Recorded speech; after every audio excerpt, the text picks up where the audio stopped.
नमस्कार मित्रांनो, तुम्हा सर्वांचं तुमच्याच यूट्यूब चॅनलवरती पुन्हा एकदा सहर्ष स्वागत। मित्रांनो, तुम्ही जर चॅनलवरती नवीन असाल तर चॅनलला नक्कीच सबस्क्राईब करा। महाराष्ट्राच्या राजकारणात पुन्हा एकदा मोठा भूकंप होण्याची शक्यता आहे। शिवसेनेतील उद्धव बाळासाहेब ठाकरे गटाचे मोठे नेते आणि आमदार खासदार फुटल्यानंतर आता स्थानिक स्वराज्य संस्थेमध्येही पडझड सुरू झाली आहे। नाशिक महानगरपालिकेतील ठाकरे गटाचे 10 ते 12 नगरसेवक मुख्यमंत्री एकनाथ शिंदे यांच्या शिवसेनेच्या संपर्कात असल्याचा खळबळजनक दावा केला जातोय।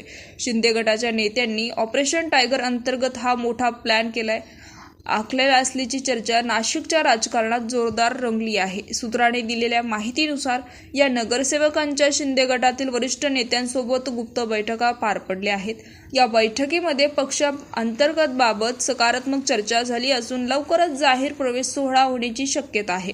विशेष म्हणजे या नगरसेवकांना आपापल्या प्रभागातील विकास कामासाठी प्रत्येकी 5 कोटी रुपयाचा विशेष निधी देण्याचा आमिष दाखवले गेल्याची राजकीय वर्तुळात चर्चा रंगली आहे।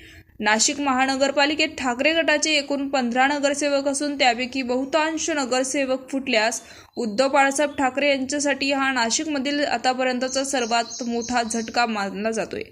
त्याचबरोबर एकीकडे नाशिकमध्ये नगरसेवक फुटल्याची चर्चा असताना दुसरीकडे मानखुर्द शिवाजीनगर परिसरातील राजकीय समीकरणे बदलताना दिसत आहे। येथील नगरसेवका रोशन इरफान शेख यांचे जात प्रमाणपत्र परभणीच्या जात पडताळणी समितीने अवैध ठरवून रद्द केले असून त्यामुळे त्यांचे नगरसेवक पद धोक्यात आले असल्याचं बोललं जाते। त्यामुळे या जागेवर दुसऱ्या क्रमांकावर असलेले भाजपाचे उमेदवार नगरसेवक म्हणून नियुक्त होण्याची शक्यता वाढली जाते। यामुळे मुंबई महापालिकेत भाजपाचे बळ आणखीन वाढले जात नसल्याचं बोललं जाते।